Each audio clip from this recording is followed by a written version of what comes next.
عندي شوية رز بايت في التلاجة وانا عايزة اكل النهاردة الرز بشعرية. معلقة سمنة بلدي حلوة كده على النار، وهنزل بشوية من الشعرية.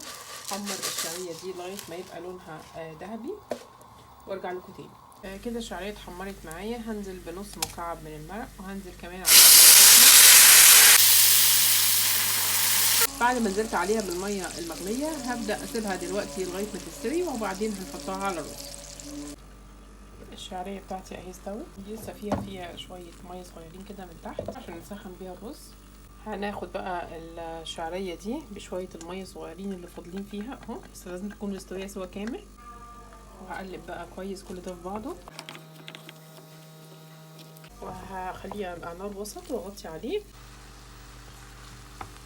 الرز اهو مفلفل وفي منتهى الجمال، سخن اهو كأننا لسه عاملينه دلوقتي.